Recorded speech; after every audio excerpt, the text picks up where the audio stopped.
I never thought one simple dinner invitation could flip my entire world upside down. You know how sometimes life throws you into situations where you're forced to see people for who they really are? That's exactly what happened to me. At first, I thought I was just meeting someone new, a girl who seemed to have everything going for her: beauty, confidence, and this charm that drew people in like moths to a flame. But little did I know, what she truly wanted wasn't me. It was what she thought I could give her. Her name was Alina. From the very first moment we met, she made it clear she liked nice things. Designer bags, expensive shoes, fine dining, the whole lifestyle package. I'll admit, at first I didn't mind. Who doesn't like treating someone special every now and then, right? But as the days went on, it became obvious that her affection wasn't really about me as a person. It was about what I could provide.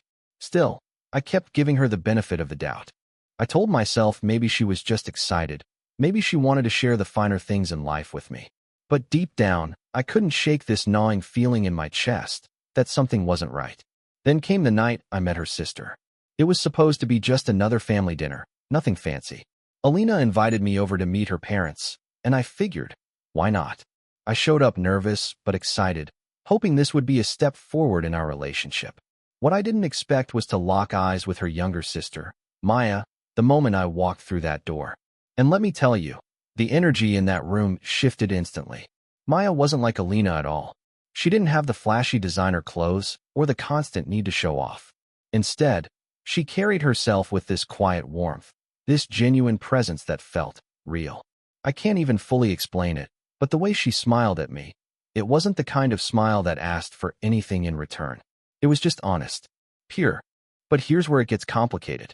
From that first dinner, I could sense something unspoken lingering between us. Maya tried to keep her distance, tried to stay polite, but I could see it in her eyes. She noticed the way Alina treated me, the way every conversation with her sister somehow circled back to money, gifts, or status. And though Maya never said it outright, there was this silent understanding between us, like she wanted me to see the truth. The more time I spent around them, the stronger that tension grew. Alina was busy dreaming about a life of riches, while Maya, well, let's just say she was paying attention to something else entirely. But the question was, how long could we all keep pretending nothing was happening? Because eventually, someone was bound to break. Before that dinner, my relationship with Alina had been moving fast, maybe too fast. We'd met at a friend's birthday party just 3 months earlier, and she wasted no time pulling me into her world. At first, it felt exciting. She was magnetic, the type of person who could walk into a crowded room and instantly make everyone turn their head. She had that aura, the kind of confidence that made you feel lucky just to be noticed. I remember our first date. She chose the fanciest rooftop restaurant in the city. The view was breathtaking, but what stood out more was how she spent the entire evening snapping pictures of the food, the skyline, and of course, herself. I didn't mind then. It was new, fun, and I was just happy to be with her. But looking back, I realized I barely spoke that night. I was more like an accessory to the lifestyle she wanted to show off. Still, I kept telling myself this was normal. Maybe she just had high standards. Maybe I needed to step up if I wanted to keep her interested. So I did. I bought gifts, planned expensive outings, tried to impress her in every way I could. And every time, her eyes lit up, but not at me. They lit up at the things. Then there was Maya. She was Alina's younger sister by 2 years, but you'd never guess it. Where Alina was loud and commanding, Maya was soft-spoken, thoughtful. She studied literature at the university, worked part-time at a little cafe, and seemed completely untouched by the obsession with wealth that her sister carried like a crown. The first time we spoke alone, it wasn't about money, brands, or vacations. It was about books. Just books. Simple, quiet things. I didn't realize how much I'd missed conversations like that until I had one with her. But here's the thing, Maya was off limits. At least, she was supposed to be. She was my girlfriend's sister, and no matter how genuine she felt compared to Alina, there was no denying the lines that couldn't be crossed. That didn't stop the silent looks, though, the moments that seemed to stretch longer than they should. And then there were the parents. Alina's mother adored me from the start, mostly because I had a stable job and a steady income. She made comments, subtle but sharp, about how her daughter deserved a man who could take care of her. The father was quieter, harder to read, but the way he observed me, It felt like he was waiting for something, like he knew more than he let on. Every visit to their home felt like a balancing act. Alina tugging me toward the life she wanted, Maya standing silently in the background, and me caught in between, trying not to admit, even to myself, that I was starting to notice the wrong sister. And that tension? It was only getting stronger. Because the more I tried to ignore it, the more impossible it became to pretend. It all started unraveling one night, when Alina dragged me to an exclusive gala downtown. She was glowing in a sparkling silver dress, and for a moment I thought maybe this was what love looked like, two people dressed up, walking hand in hand under city lights. But as soon as we stepped inside, she let go of my hand and floated straight into the crowd, introducing herself to anyone with a Rolex or a last name that carried weight. I stood there, drink in hand, watching her laugh a little too loudly at jokes, her eyes darting not toward me, but toward what people could offer her. And that's when it hit me. I wasn't her partner. I was her ticket in.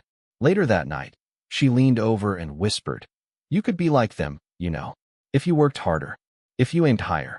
The words sliced deeper than I expected. It wasn't encouragement. It was criticism dressed as ambition. I nodded, but inside I felt something break.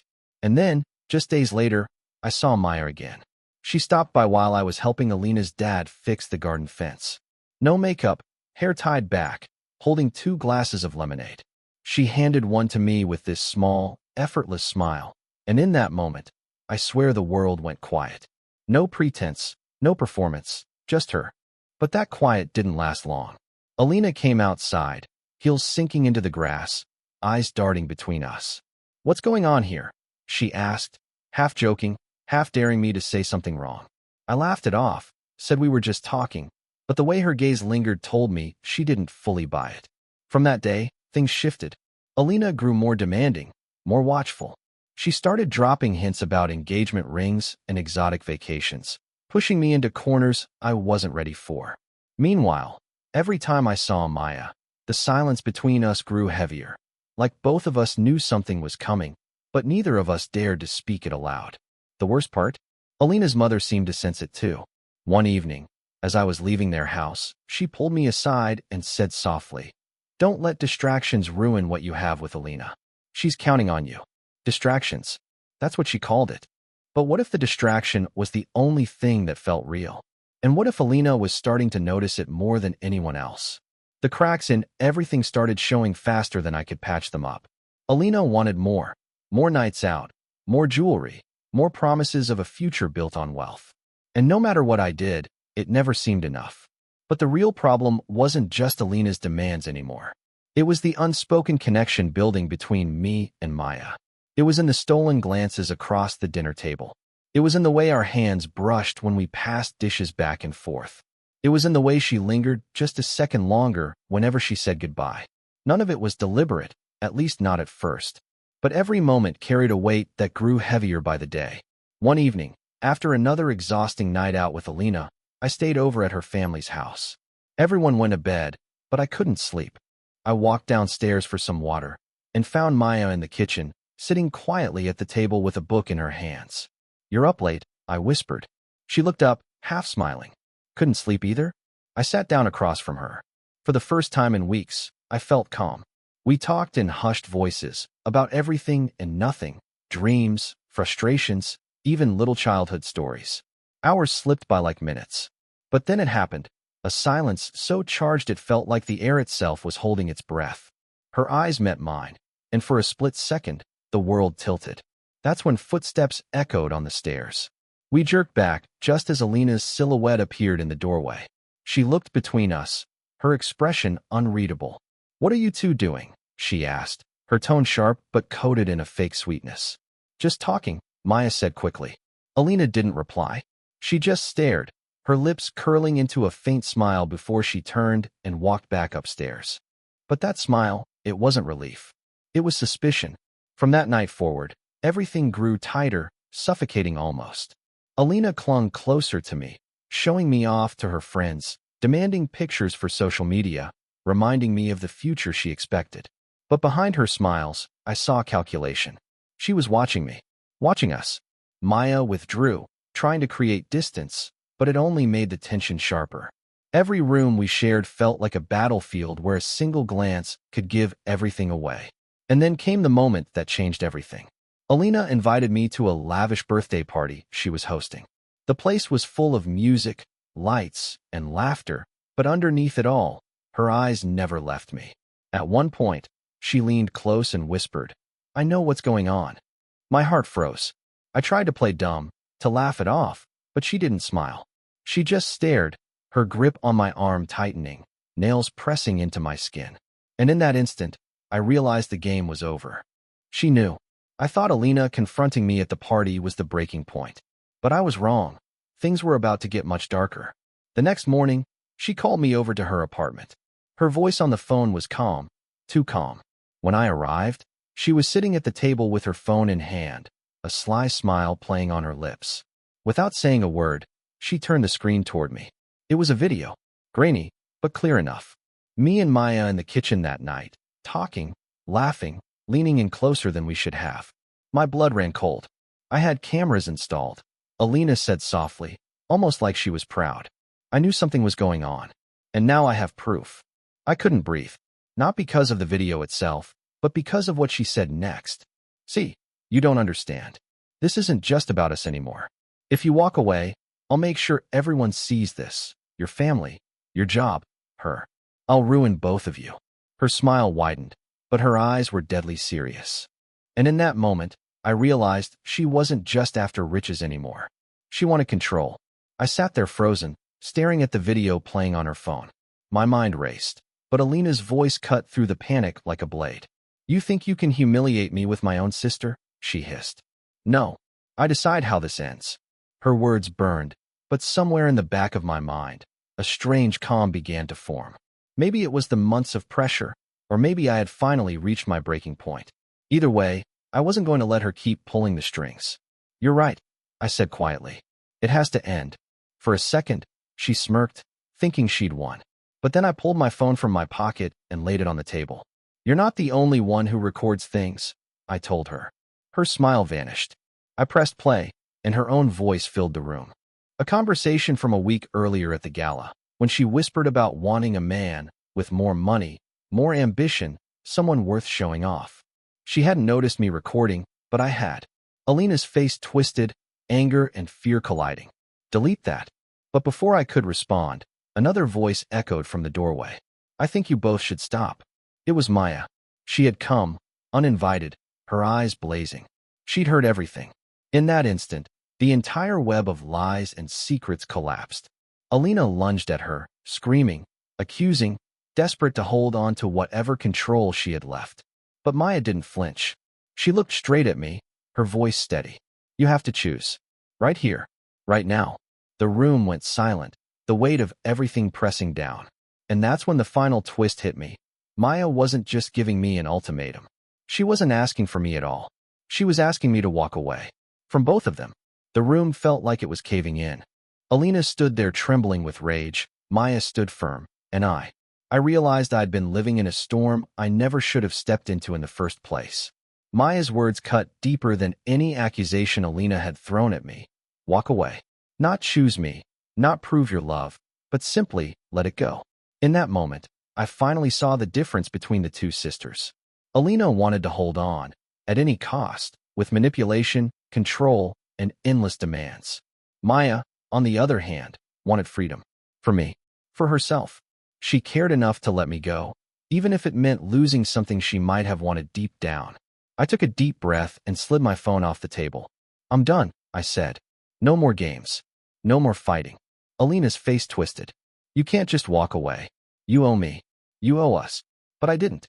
And for the first time in months, I felt the weight lift as I turned my back and walked toward the door. Maya followed me outside. For a long moment, neither of us spoke. The night air was cool, and the silence between us was different now. Not heavy, not forbidden. Just real. Finally, she said softly, "I didn't ask you to walk away because I don't care.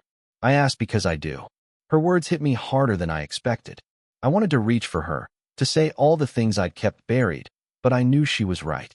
We couldn't start something in the ashes of all that chaos. Not yet. So I just nodded. "Maybe someday," I said. "But right now, we both need space." She smiled sadly, but there was hope in her eyes. Someday, she repeated. And with that, we parted ways. No dramatic kiss, no promises written in stone.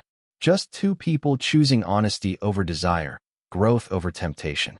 As for Alina, I never heard from her again. Maybe she found someone willing to give her the life she was chasing. Maybe she realized that riches can't cover up emptiness. I don't know. And truthfully, I don't need to. What I do know is this. Love isn't about possessions or control. It isn't about proving your worth with gifts or chasing someone who only wants what you can provide. Real love is simple, honest, and selfless, even if it means letting go. And sometimes, the bravest thing you can do isn't choosing one person over another. It's choosing yourself. Because at the end of the day, peace, real peace, feels richer than anything money could ever buy. 46.